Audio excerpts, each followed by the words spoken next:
this group, it's something that every American who cares about holding our adversaries accountable, looking to prevent what happened from ever happening again, should take the time to go through. And I'm really of the mind that the Mueller report is part of the beginning. It's not the end. Maybe, as Churchill famously said, it's the end of the beginning, because there's still so much more that we should know and that we should act upon. And obviously that's what the Congress is trying to figure out what to do right now. Given the very thin margin in some pivotal states, do you think, knowing what we know now, Russian interference may have swayed the election? Well, let me say what I believe to be one of the best analyses of the election done by Kathleen Hall Jamieson, the very authoritative expert on elections at the University of Pennsylvania, who came out with her book, Cyber War, that studied both the social media attack and the hacking and weaponization of stolen material. And it's her conclusion that it did affect the outcome. And I think it's pretty hard to argue against that, because it was such a full-throated attack that was aimed at propagandizing people, dividing our country, creating all kinds of disruptions, from phony protests and demonstrations to all kinds of agents and bots acting as though they were Americans debating politics.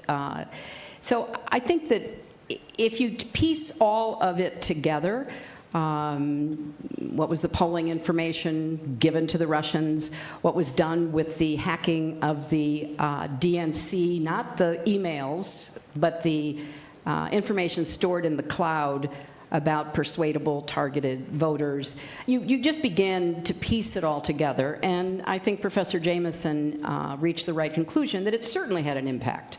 To what extent? It's hard to tell, because we haven't really investigated that. Nobody is truly digging into exactly what happened in a number of states on the day of the election. And just the last thing I'll say is, just recently, the government, our government, finally acknowledged that the Russians were in the county election systems of every county in Florida.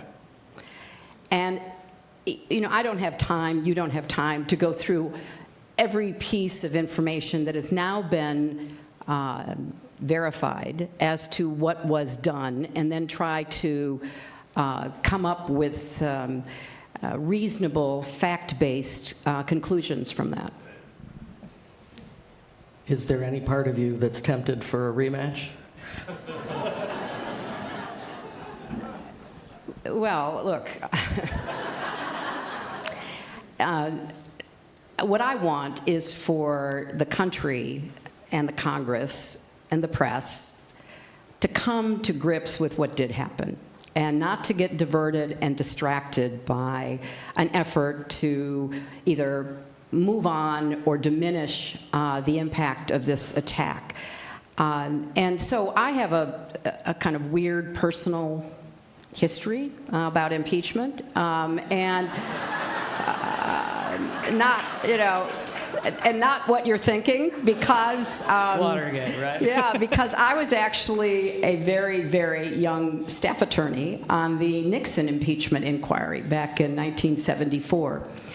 And it took several years for the slow acquisition and then publication of information to show the level of corruption and obstruction that was existing in that White House. And there was a special counsel, there was a select committee in the Senate, and then there was this impeachment inquiry that operated totally behind closed doors, kind of similar to the way that Mueller operated, in a as nonpartisan, professional fashion as anything I've ever been part of.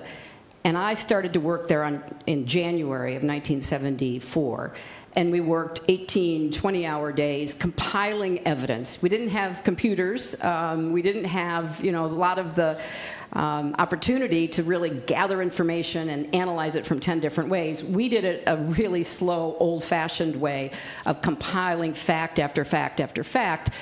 And by the end of it, the evidence was overwhelming that the president had committed high crimes and misdemeanors. And I was one of the young lawyers who actually drafted the memo about what is a high crime and misdemeanor. And it was truly meant by our founders to describe actions that undermined the integrity of our government, that placed the personal or political interests of a president over the interests of the nation.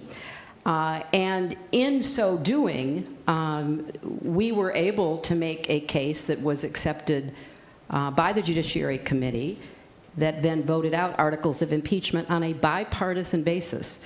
So I know what it looks like, and I know what is required to do it in a way that wins the trust and confidence not only of the Congress but of the American people. But I certainly think that the roadmap, as some call it, of the Mueller report raises so many serious questions. In part one, about what the Russians did, which is beyond debate, and in part two, about all of the evidence of obstruction. I want to ask you about the other experience with impeachment, because you wrote in our current issue the tribute to Nancy Pelosi, whom we'll hear from a little bit later. And one of the things you said about her is that she's holding the line against the Trump administration right now in Washington. She